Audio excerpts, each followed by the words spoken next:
Hello, Assalamu alaikum, everyone. Thank you for joining us. My name is Eisha, and I am the community manager at NIC.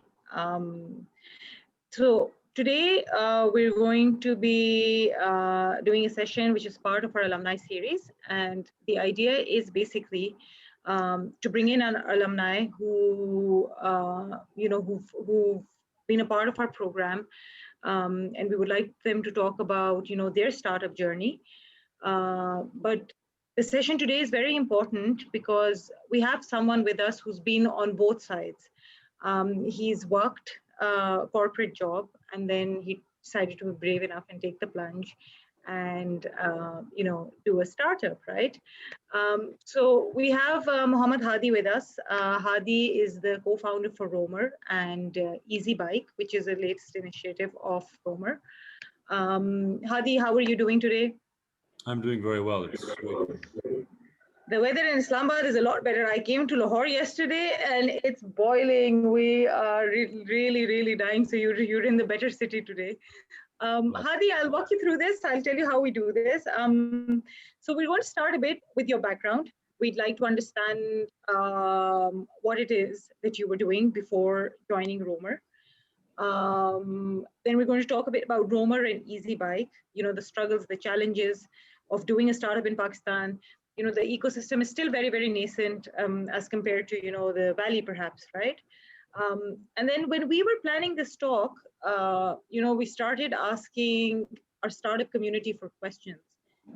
And most of the questions that came for you were regarding investment, how you managed to raise investment for Roamer, and because you've been on the other side, you've been an investment banker, I believe. So, how did that experience help over here? Because a lot of startup founders over here are, they're maybe if they have a very strong technical background, but they do not have very strong financial skills, right? So that navigation, that sort of scares them. They're afraid to take that risk because they don't understand the space fully, right? So we're going to talk a bit about that. But for everything else, let's start with a bit of a background. What it was that you were doing before you decided to join Roamer. Sure. Well, I was a banker overseas for about 17 years. I worked primarily in New York City in investment banking for a large Swiss bank. I also spent a couple of years in London, a year in Chicago, and then the last 3 years I spent working in private banking in Dubai. So it was a very long career, a very fulfilling career. I also did my education in the States, did my undergraduate and my business school degrees from Minnesota and New York, respectively. Went to Columbia Business School.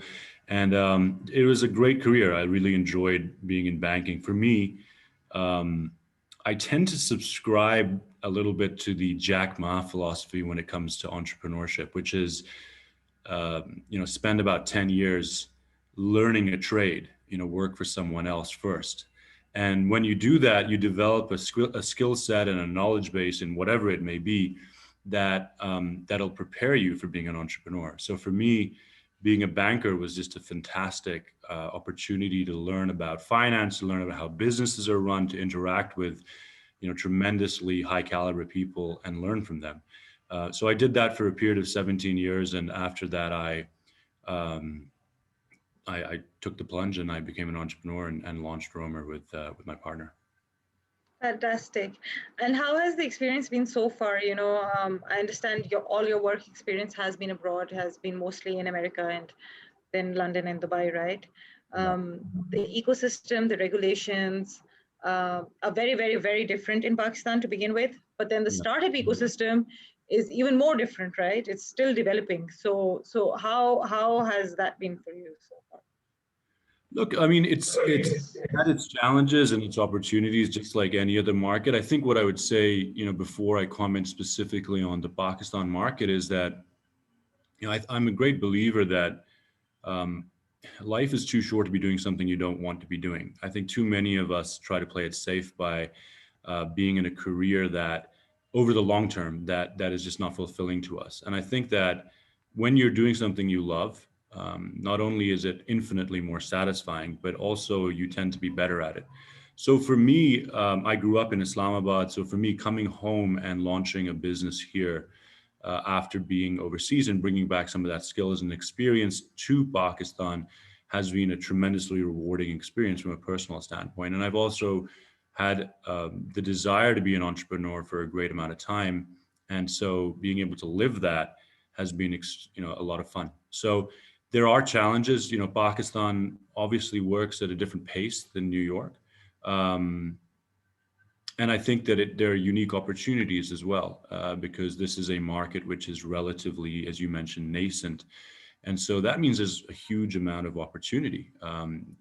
By comparison, the United States or Europe is much more developed. Even the Middle Yeah. East is more developed in most verticals.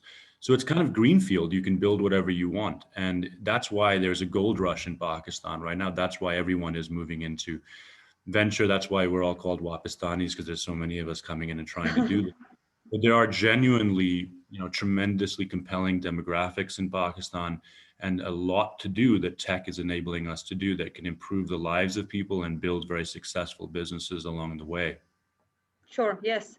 So just commenting here, I was once visiting Turkey for my previous job. I worked with the PITV, and I met an investor there, and he said that I am now focusing solely on the Pakistani market because I want to take the first move advantage over here, right? And I want to invest in startups that are not doing anything new, are just in the usual conventional businesses that I know will work. So, for example, e-commerce, e-ticketing. This startup that he was looking at investing in was working in the e-ticketing space. And he said the reason I'm focusing on this market is because a lot of the neighboring countries in this space, the markets are more saturated. But in Pakistan, with the tech infrastructure being developed, I feel like I should just capitalize on my first move advantage, right? And quickly invest in. And how do you feel about that, Romer? As a startup, the concept is fairly new over here, perhaps, but globally, it's something that it is seen, right? So how do you feel about that over here? I mean, 100%. All of us that are involved in the market here are cognizant of the fact that what's driving investment capital starting to flow into this market, what's driving the opportunity is there's a tremendously low cost of doing business, and the market is relatively undervalued when compared to some neighboring countries. And that's really a fantastic opportunity for anyone who is able to gain equity as a startup founder or as an investor in a Pakistani company at an early stage, because we're sort of at the beginning of a wave, and that wave is, more or less inevitable because the demographics are so strong. You've got 220 million people, you've got 80 million people in urban centers, you've got 65% of the population in the age of 25, average age of 22.8, 86 million 3G, 4G subscribers, and virtually any vertical you look at is untapped. So what that means is that when you compare it to neighboring countries, it should be a function of the overall GDP or population size, right? The valuations that we're getting, but that's not the case. There's a risk premium that investors apply on Pakistan, and as a result, if you get in now, you can get in very cheap. What we expect to happen is, and this is what savvy investors like perhaps this person you met in Turkish are looking at, is we expect this to go the way of Indonesia. I think Indonesia is actually a great country to compare Pakistan to, because 10 years ago, they were nowhere. I think 7 years ago, total startup funding in Indonesia might have been around $30 million. 2020, it was $3 or $4 billion. So when that happens, not only are you seeing a scaling of the total size of investment in that country's startup ecosystem, you're also seeing valuations start to go up as capital competes over deals. That's great for everyone. And we anticipate that'll happen in Pakistan over the next 5 years or so. Sure. So let's talk a bit more about Romer, right? You were working a corporate job. Ali was working here, right? How did you decide to join Romer? How did the idea come? How were you juggling both at one point, your corporate job and the startup life? How was that working out for you? And especially, I believe you guys were in different time zones also, right? So how did that work out? So Ali and I had started talking about the Pakistan startup ecosystem and the opportunities in it as far back as 2015, and I was still in New York at the time. And I remember we'd come up with different ideas, and we'd do as much as building out the model and trying to figure out the opportunity. But then the opportunity would pass us by because both of us were committed in our respective careers. Ali was running a large company here. I was working in banking in New York. So eventually, what happened was that we really took a top-down approach. So we looked at the overall economy, we looked at the demographics that I've just referred to, and then we looked at different verticals where we thought there was an opportunity to disrupt. And we also looked a great deal at what was happening across the border in India, because this applies to Romer and EZbike, and I think it should be in the back of any startup founder's mind. If you're looking to create a successful company, add value to a company, add value to a country, to an economy, and create wealth, rather than create something from scratch, a very good model is to look at what has worked in similar economies, and particularly India with its similar socioeconomic structures, as well as being 10 to 15 years ahead of us in the tech progression, if you will. It's a great place to look to see what works. And obviously there are nuances for Pakistan, and 10 years later, things may work a little bit differently, but overall it's a good framework to follow. So we saw that there was a lot of interesting stuff happening in mobility. We considered ride hailing to be just the first wave. And we thought there's other ways to solve that problem that we're seeing people attempt in India. And with the scale that Pakistan offers, we think we can come up with something that is going to be successful. And so that's sort of how we arrived upon the decision. We due diligence a number of companies that were in similar spaces, both in the States as well as in India, before we took the plunge. I did try to juggle it for a while. Lots of people work out? Terribly. People tell you that, if you're thinking about the entrepreneurial move and you're in a job, just start something on the side, de-risk it. And I tell you, every banker colleague of mine gave me that advice, just de-risk the proposition, just keep working in banking, run it on the side, your partner can help you. And when it gets to the right point where you can calmly sail off into the horizon, then you can quit your job. That's not how it works. It's certainly not how it worked for me. And I don't think it works that way for anyone. Friends of mine who were entrepreneurs before me gave me the opposite advice, and I tend to subscribe to their viewpoint now, which is, if you want to be an entrepreneur, ideas mean nothing. Execution means everything. Sure. That's where companies live or die. And so, unfortunately, you can't do it when it's a side gig. What you have to do is you have to jump into the abyss. You have to remove the safety net. When you do that and you're completely committed to that idea, you perform at your best. You have to live and breathe it. There's no, easy way to make a quick buck. You have to commit yourself to that.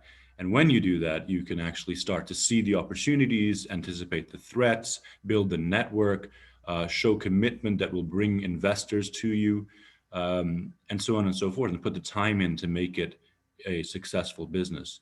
So that's certainly been a lesson learned for me, is that you have to make a jump wholeheartedly. That's another thing I see actually commonly with startup entrepreneurs. Either they're doing it as a side gig, or they have 2 or 3 startups at the same time. And I always want to stop them and say, they're never able to do justice to any one of them, I feel. We're not going to succeed at any of them. I know it sounds like an interesting hedge where it's like, okay, fine, if this one doesn't work, to ye wala chal jayega, but that's really not it's not a viable way of doing it. You have to build it, commit yourself to it, get it done, and then after that, you can go for the next idea.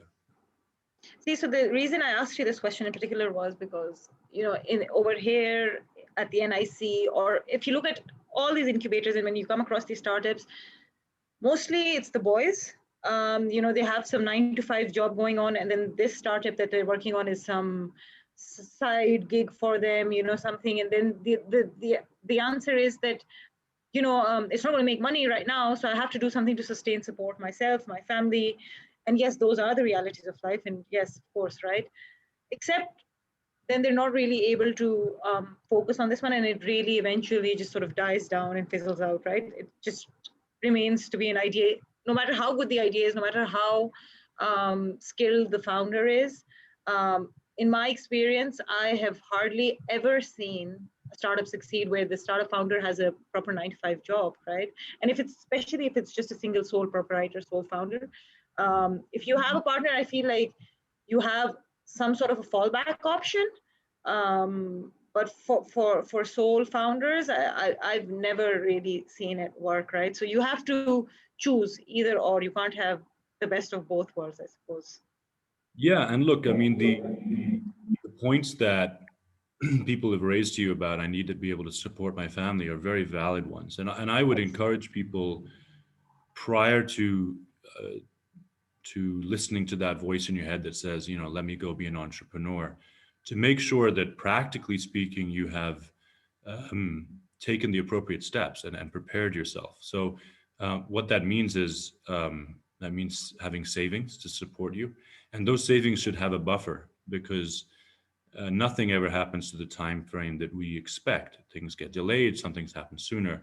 So you want to have a buffer to make sure that you're not almost at the cusp of getting that idea off the ground and building that unicorn, but you run out of funds and you have to make decisions that you will regret, like giving up shares or you know, taking too much money out of the company in terms of your salary. So a financial buffer, you know, is a very legitimate um, concern. You have to have the savings. So I mean, if that's a problem, let's call a spade a spade. One should not jump into it if they don't have the funds to do it. Um, what I mean by that is perhaps rather than try to do something on the side, um, instead, you know, you could go about setting yourself goals to save money, and Yeah. then once that saving has reached the point where you think you'd be secure, then you jump in.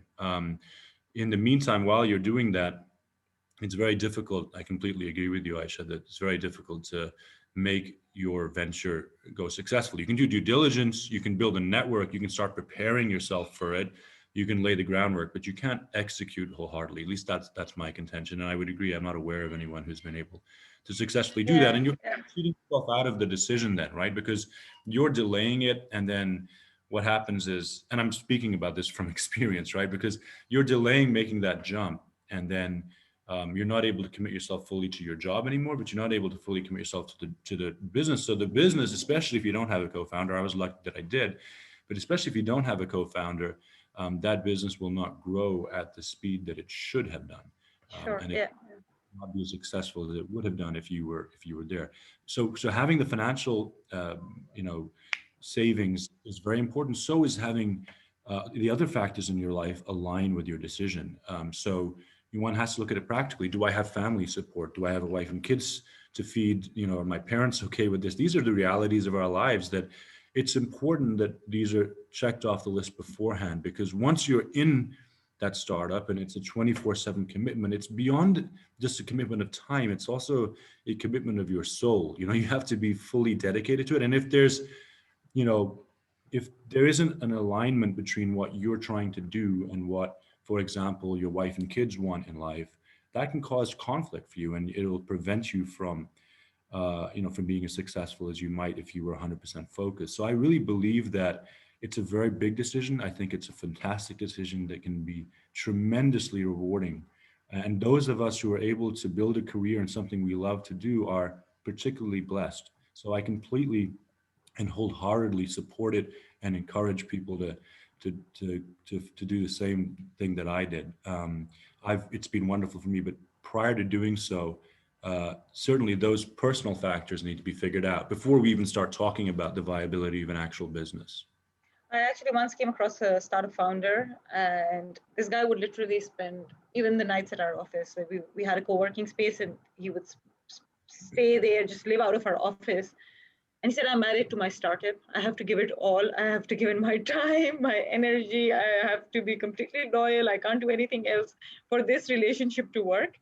And, so this reminded me of what you were saying. You have to give it your soul, your time, your energy. It's something that he's done very well now. He's moved to the Valley now and doing great things now. We have a few questions, and guys, you can keep on sending in your questions. I'll start taking them now. We're almost halfway through, so let's see. Okay, this is an interesting one. How do people like Ali find people like Hadi? How does a technical founder find a banker co-founder?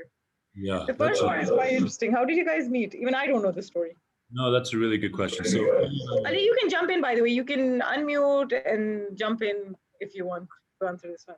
Ali and I were really good friends in school. We went Okay. to school together, so we were in touch after we both went off to college in the States, and then he came back, and I stayed there. So we kept talking, and that's how we knew each other. And so that's been a huge plus when you're looking at co-founders. Uh, Apart from any skill set, we happen to have very complementary skill sets, and I think that's very healthy because it really means that there are different perspectives being brought to the table, and we also have known each other for most of our lives, so we have that trust where um, where you can definitely have a good relationship. You can tell each other the truth and it doesn't break the relationship down. I think that's a huge quality you want to look for in a co-founder, is being able to trust them, being able to be honest with them, and be able to deal with difficult issues, because there will be difficult issues when you're running a startup with them. As far as finding one in the first place is concerned, that's a really difficult thing to do. And it typically doesn't happen because someone just sort of ends up in in your network, right, and appears one day and says, I'll be your co-founder. And I think a lot of people tend to rely on that happening, and then they make suboptimal decisions because they're choosing from uh, a smaller pool of potential candidates. In order to find a co-founder, you actually have to work at it just like you'd work at a business. So that involves networking, that involves learning about what people are doing, discussing, going to mentors and saying, who do you think would be good for this? And once that networking um, starts taking place, there's a snowball effect, and you build out your own network exponentially, because each person refers you to two or three more people. And in the course of that, over a period of time, you would hopefully find someone who has the right balance of skill set, as well as just the right dynamics of a relationship with you, where you think that you can be a co-founder with them. And it's a tough decision for anyone to make. So that's not an easy thing to find. It has worked out wonderfully well for you guys. So you've been one of the lucky ones, right? Daniel wants to know, in Pakistan, a lot of people turn to entrepreneurship to create a job for themselves because the job market is too difficult. Do you have any financial advice for founders short of cash and negotiating with early investors? Sorry, the last piece of that question was, do I have any advice for founder? Do you Short of have any financial advice for founders short of cash and negotiating with early investors? Sure. I agree with the general consensus that there isn't enough out there in terms of job opportunities to allow people to find a career, and so they're often forced into a situation where they start some sort of a startup. But not every business venture is a startup, and so that's one thing I think people get a little bit confused about. If you set up a corner store, there's nothing wrong with that. आपने करियाने की दुकान लगा दी, तो that's wonderful, and you can get by with it. That's not necessarily a startup. But when we talk about strictly startups, where you're actually bringing in venture capital and looking to grow the company exponentially, yeah, I think that's a really good point. I think it's very important to do two things. Number one is where I'm been lucky, because as a former banker, I guess I have more of an understanding of the financials, building financial projections, understanding the capital markets and how they work and how investors think. What I often find, particularly here in Pakistan, is that many of these startups are very technically sound. So they have the requisite technology, software development skills, they maybe have operational skills that are useful for their business. But they oftentimes have a very poor understanding of the financials of their own business. And so I'd say the first thing you would want to do if you're going to be approaching investors, and frankly, even if you're not approaching investors, you should be doing this, is carrying out thorough financial analysis and building financial projections. That is 101. In fact, that should happen before you make the decision to start a business. That should happen before you quit your job. You have to go through the economics, because, and by the way, the financial model is not a one-time snapshot. It is a living, breathing heart of your business. It's something that I go back to, in our case, every few weeks, and tweak it based on the stuff that we're seeing and we're understanding. So having a robust financial model will give you a clearer picture of the business that you have. that will enable you to plan your business. It'll also enable you to talk to investors in an effective manner, because investors want to know that you know what you're doing, and they want to know what the financial returns are going to be, and they want to know that you understand the risks. So having a grip on the numbers is the first thing in that. For someone who doesn't have that skill set, if they have the funds available, they can retain a financial analysis to carry out the work. But I don't particularly like that approach myself, because once you get that analysis, then you have to update it yourself. Otherwise, you're going to have to retain someone on a full-time basis, or a part-time basis at least, on an ongoing contract.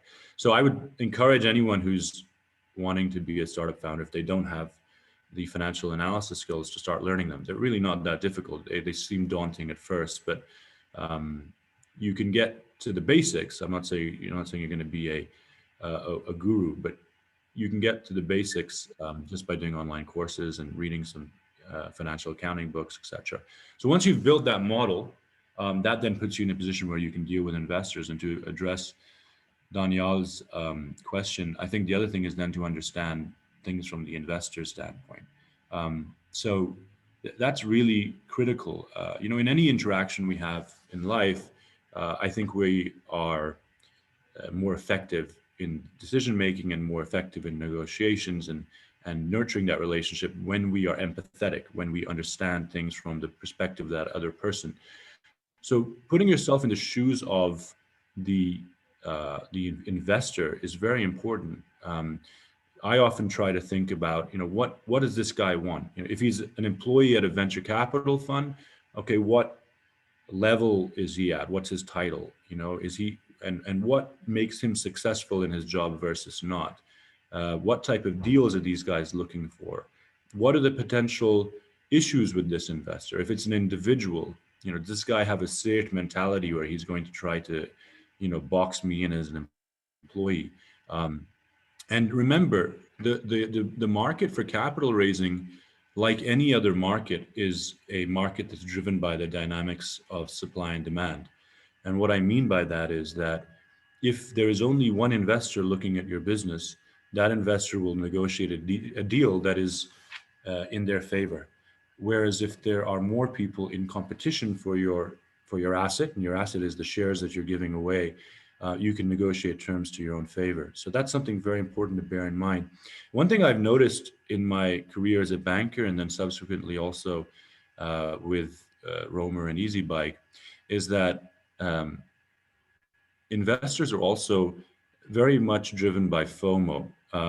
It's surprising. There are a few investors who are contrarian. They have a lot of confidence in their own ability to sniff out a good deal, and they'll take a deal if they think it's good. But 90% of people are just going for the deal that everyone else is. There's sort of a fashionable segment. There's a fashionable startup, and then everybody wants to get in. So that's a very binary phenomenon. So you might be an early stage founder with no cash, but if you can create enough noise, you can genuinely hit KPIs that are very impressive, and you can demonstrate what a fantastic business you have, and you can build a network that allows that word to get out. You will be positioning yourself to create FOMO around your startup, and that is the place you want to be. So true, getting into startups who did some extremely good marketing actually, and they were this new cool thing, right? So one was Mango Bars when they initially started out, and the other was Patari. And Patari was basically Spotify for Pakistan, right? How they started out initially. Mango Bars was like BuzzFeed, right? But the marketing they did and the content they were putting up, the investors, even though they didn't have a monetizing strategy then, the team, because they were both incubated with us, so I knew that there were some struggles here and there, but the picture they had presented, we had investors come in and wanting meetings with these guys, and even though there wasn't something substantial per se at that stage, later on, yes, they did well and whatever, right? But initially they garnered a lot of interest from investors just based on the marketing that they had done, right? And they really succeeded. I'm actually going to get these guys to come and speak at some point also. Look, Yeah, I would just, put a cautionary note on that. It's important to also believe in the truth as a startup yeah. founder. So it's okay to, spin how you're projecting yourself. It's okay to shout loud about your successes because you want people to know what you're doing well. Um, but it's not okay to stretch the truth. And anybody who's done that, and I can think of examples, has been found out later and paid for it. Um, so I very, very personally, I think that myself and Ali are perhaps a little bit too principled about this when I look at how other founders are going about doing things. But I think in the long term that pays. I think you have to create value, and if as long as your platform is out there and you people can learn about it and they know what you're doing, there's no need to create too much hype when there's nothing of substance underneath it. That is a great short-term strategy and a terrible long-term strategy. So if you're doing the right things, just keep doing it and getting the Sustainable word out model. there. You got to be patient. Yeah, yeah. Hadi, when do you think this is another thing that came up when we were researching for questions before this session?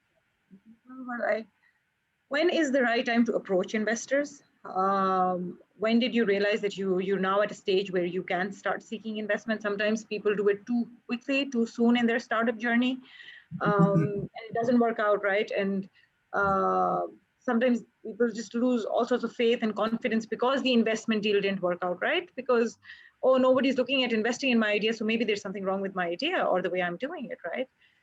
Except it's just a little too soon, right? Yeah. Sometimes you've reached that point where you have no money, you've burnt out all your cash, your savings, but you didn't realize that you had to seek an investor a little before that, so you had that safe net, right? So when do you think ideally is the right time to approach an investor? And if you can sort of link it with how you guys did it for EZbike and Roamer, that would be great. Yeah, look, it's different for every startup, and that is influenced by the unit economics of that startup. So how quickly they're burning the cash they have put into it to start with, their own bootstrapping cash, and how impressive their growth is. Um, but I think the very simple answer to that question is you should go to investors as late as possible in the stage, and obviously balance that with not running out of money as you put. So that also boils down to financial planning, right? So if you have a good understanding of what your burn rate is, and you have a buffer built into that where you understand, okay, there may be some unanticipated costs that come in the future. You can project how many months of runway you have, how long you have before you run out of cash. Um, and then based on that, you can make a decision about how much you want to raise and when you want to raise. The reason I said that you should do it as late as possible in that is because um, of two things. Number one is simply that the more data you have, the further along you are, the more de-risked the proposition is for investors. So that should mean your conversations with investors will be more successful or will have a higher probability of being successful, because instead of saying, hey, we started this fantastic e-commerce play and we've had a brilliant first week, you can say, I've done this for 6 months and we've been growing at 30% month on month or whatever. So that you always want to be in that second position, because people want to see the proof of concept. So having a proof of concept, if you can achieve product market fit even, that is tremendously compelling. Um, the other reason for waiting longer is the flip side of that argument, which is, remember, you're not asking people for money. One thing is that if I go to my friends and I say, hey guys, I'm short of cash, I need to run this business, can you just give me some money? I'll give it back to you someday, right? That's asking people for money. And I think oftentimes people might have a slightly kind of equate startup fundraising with that, what I just described. It's not. You are selling shares in a company. And by definition, you are selling people shares in that company at a discount, right? Because they're going to make a return. So you're going to make them a lot of money. And if you actually fundamentally believe that, then you shouldn't want to give them the shares, right? Those are your shares and that's your money you're giving them. So that's why I say wait as much as you can, because the further along in the process you are, the higher evaluation you will get. And then that means you give up less of your shares. It also means, as I said earlier, that the investors will be more likely to want to invest. But think about the commodity as something which is yours, you're giving away. This is a transaction, it's a trade. It's not a one-sided relationship where someone's just putting in money. And I think that particularly in our nascent market, that mindset hasn't entirely set in. A lot of investors in particular think of themselves as giving away money. But that's not really the case. They're riding a train, right? And that train is your startup. The other thing I would say on that is, so the cautionary note to waiting as long as possible is don't wait too long, right? If you have a very good understanding of your financials and a good financial plan, you will be able to quantify how much money you need and where that will take you in terms of growth of the company. So what one should not do is wait too long and sacrifice that potential growth because you're being too conservative. When you think that you have achieved the right KPIs, when you think you've come to a point where you've shown proof of concept at least, start going to the market. And if I may, when you go to the market, here's the other thing. Here's the funny thing that I think people should bear in mind. When you're ready to raise funds, you should be able to call up all the people that you think you're going to raise funds from, and have a conversation where it's not a cold conversation. And what I mean by that is that when you don't want to raise funds, start building the network, because the network is 90% of the game. Okay, the fundamentals of your company are obviously there. So if we assume that it's a great investment and we assume that the management team is great, the idea is great, etc., the performance has been stellar. If you just leave that as the benchmark, then the other 90% comes from network. So I think what a lot of founders make the mistake of doing is, and to some extent, Ali and I are guilty of this as well, is we sort of waited, and a lot of people wait before they say, okay, fine, now I'm to the point where I think I want to start raising funds. Let me go figure out this, who the investors are and what drives them. That's too late. I think what has to happen is you have to start building out that understanding of the market, who is who, and build the network before you are able to, or you need to actually ask for the money. And ideally, if you get it to a point where they want to invest and you say no, before you get to the stage where you're actually raising capital, I think that's perfect, because that creates some of the FOMO, and that makes people understand that you're a serious contender who will only come to them when you actually have a real plan. This is my second last question because I just saw the time. You maybe also talk a bit about how to identify or how important it is to find the right investor, because you're essentially, this is a long-term commitment, a long-term relationship you're looking at, right? And I've seen some fantastic startups dying out because the investor they choose did not have very favorable terms. The visions did not align, and eventually the startup had to close down, right? And the founders went back to looking at 9-to-5 jobs and going back into the corporate sector. But that was because they maybe they did not sort of choose the right investor for their startup. The money was fine, everything was okay, right? But then the investor and then the visions did not align. They were not on the same wavelength, right? So how important is that according to you as a startup founder? And then how do you sort of separate a good investor from a bad investor for your startup? Yeah, so I think those are really good questions to think about. Firstly, when we're raising capital in each round, the benchmark should be to raise at a valuation whereby you're giving up less than 20% of your company per round. And it's different for each company, right? If somebody comes and gives you what could be 4 years of runway for your company and they want 30%, maybe that makes sense for you. And then it could be the case that you're doing so well and you need so little money that you can give up 3%. So if that's the case, even better, right? But as a general rule of thumb, startups try to sell less than 20% of equity in each round. If you've achieved that, then once the money is in-house, you have the money in the account, And that's, by the way, a very important condition. You don't want to be in a position where someone is committed to give you capital over a period of time, and that may not materialize. I know of startups who have suffered a great amount because they've relied upon that and it hasn't materialized. So if you have the capital in-house, once that's there and that investor owns 10% of your company or whatever, if your vision doesn't align with them, that's tough luck for them. You have commitments typically to give them quarterly reports. You have commitments to hit whatever's in your investor agreement to provide certain updates on the business. Beyond that, legally speaking, the investor doesn't have a right to call you up every Friday and say, how much did you sell this week? Now, I know that's often what happens, particularly in Pakistan. We have kind of a salaried culture. Ali and I have turned away a lot of money from potential salarieds because we saw that dynamic in the relationship and we didn't want to deal with that. To the extent that one is, in that type of a situation, then you have to bear in mind that that hopefully what you can achieve with the selection of an investor is to find someone whose vision does align. They're not all nightmares, and I would say most of the time it can tend to be a very helpful relationship.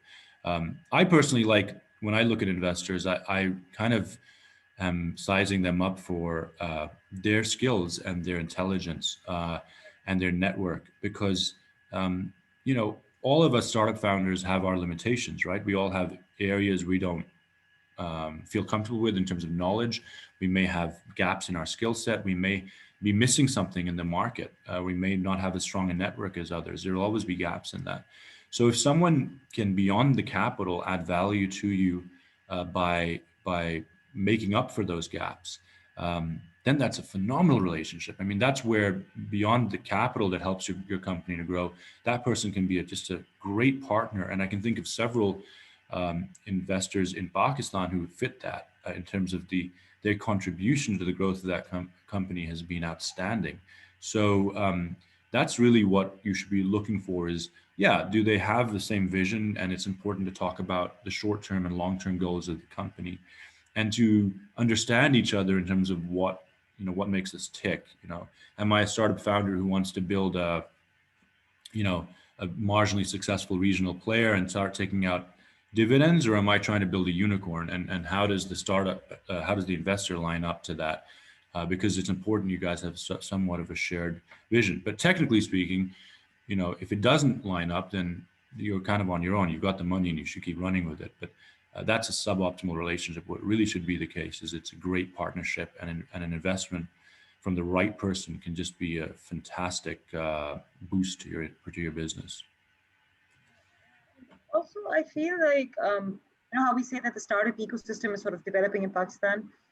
The venture capital angel network is even further behind as opposed to the startup ecosystem, right? And I remember this one time we were trying to set up an angel network, not for NIC, but for PITB. And a lot of people with deep pockets, when we went to them and we said, we'd like you to come forward and build our angel network and invest in startups eventually.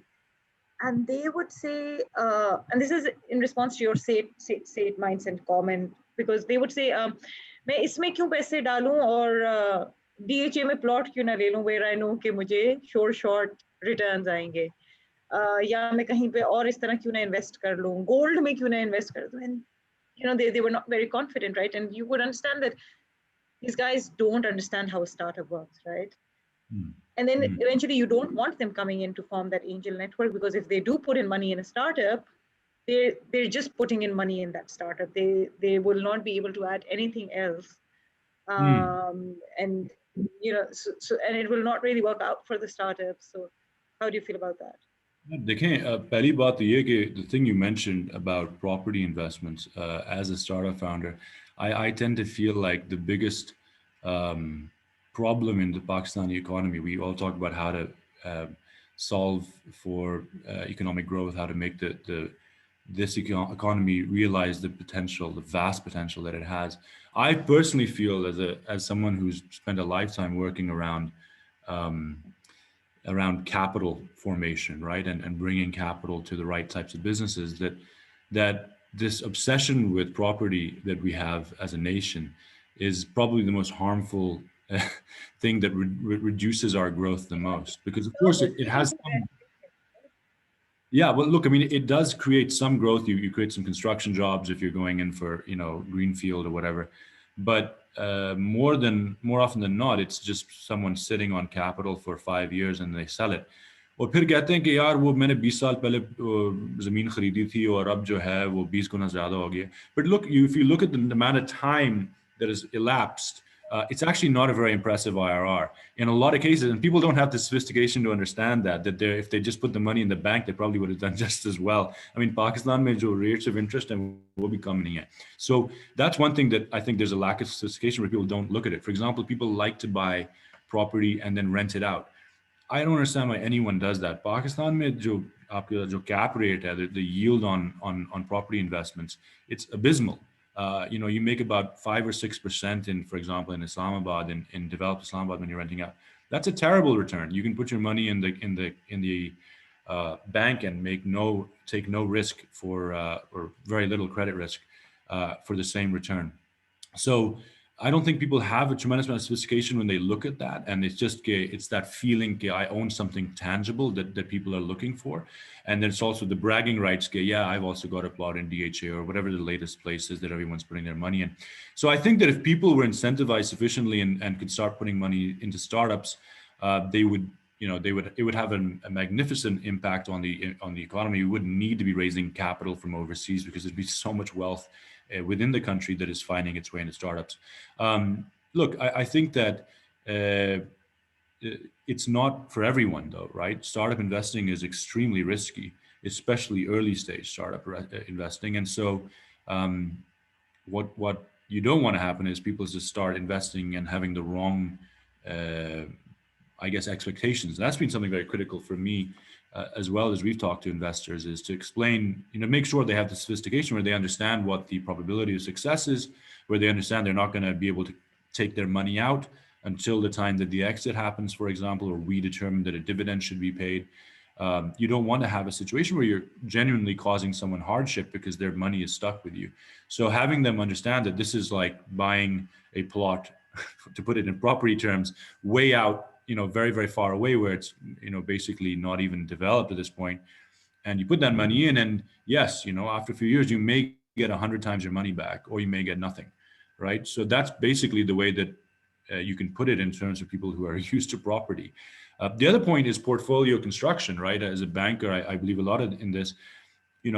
When you think about managing wealth, every individual should have a safe portion of their portfolio, and then they should have the alternatives, the private equity, the venture capital, which is basically them trying to hit a home run, right? So what we shouldn't be doing as investors also is putting, that rainy day money into high risk investments like startups. This is for that portion of a person's portfolio, which they're willing to lose. So once someone's built that up, then they can go in and they'll be a better investor for you because, they will feel okay that, okay, fine, this is the part that I'm trying to hit a chakka with anyway. तो अगर 2 साल जो है ना चले ठीक तो कोई issue नहीं है, eventually it might come around. Whereas if it's their core wealth, then they will have a much different approach to it, and rightly so. This is the last question we're going to take. It's from an anonymous attendee. How does one avoid vulture capitalists in the disguise of angel investors? It feels like all of them are this way. The market is nascent, but how does one make sure investors don't take advantage of desperate for cash startups? Yeah. Yeah. Look, I mean, I think the first thing one can arm themselves with is educating themselves on the market. So that goes a little bit back to what I was saying earlier about trying to understand that portion of the market, right? So who are venture capitalists? Who are angels? What makes them tick, right? Well, what are they trying to achieve? And one can understand that by doing research online on a global level, to a lesser degree on Pakistan, but there is some good content out there now where we can understand the size of the market, who the players are, etc. And then by networking, right? So that's one thing that, for example, the NIC is a fantastic resource for, where it's kind of a hub where you can go and meet up with people and get to know them and get to know people who know them and see what others are saying about those people. And people tend to be very open about their opinions of various investors, whether they're angels or otherwise. So I think that building an understanding of the market and interacting with as many investors as possible, even if it's not strictly to raise funds from them, just seeing how they think, watching their talks, their Zoom calls, having coffee with them if possible, will educate you as much as possible on who these individuals are and what they're looking to. And it'll give you an idea about what's okay and what's not okay. So that's a starting point. So you have that framework in your mind. Then when you find an investor who maybe is even separate to that, you can judge that investor in the terms they're offering more appropriately. So education is the key thing. And then the second thing is FOMO, right, which is what I was talking about earlier. So you want to create a market for your startup. So the more people you have in the market who are bidding on it, the better terms you're going to be able to extract. If you only have a single investor who's interested in your business, that investor will extract as favorable terms as they can. If you were in their position, so would you. That's what the investor's trying to do. They're trying to make money. So if you are unable to prohibit them from doing that by creating competition, a bid away, then that's not their fault. That's yours. So you have to create the market and try to make sure that you're getting as best terms as you can by A, performing, right, and B, creating that FOMO. Right. Three things that make Hadi a successful entrepreneur. Three things. Okay. Well, I think for me, being an optimist, I'm an eternal optimist. You have to be very, very resilient as an entrepreneur. Every day, three things will happen that are great and three things that will happen that are terrible, including, we've talked a lot about investor conversations, including disappointing investor conversations, including operational issues. So being very resilient and being an eternal optimist for me has been extremely helpful. I think for me, I was talking about the Jack Ma philosophy earlier on in the call. For me, spending 17 years working in banking, seeing extremely, having the privilege of working close to very, very accomplished entrepreneurs, to see how banking deals get done, how to learn how companies finance themselves, that has been a huge asset to me as I look to build this. And I guess the third thing is just having a partner and a team that are well aligned, like you have that vision and the ability to execute. So yeah. All right. Thank you very much, Hadi. Thank you. We've run out of time now, but thank you very much for joining us. Thank you so much for doing this. To everyone who attended, thank you for coming in. It's early morning. Some people have work, and but still, you guys made out the time. So thank you. The recording of this session will be available on YouTube. I'll share the link with you also, Hadi, in case you want to share it within your network. And for everyone else some people I felt like joined a bit later. So if you want to see the first half, we will post the link on our social media channels. Thank you, guys. Thank you, Hadi. Thank you, Ali, Zuhair Saab, Daniel. Thank you for joining us. Thank you. Khudafis. Bye-bye.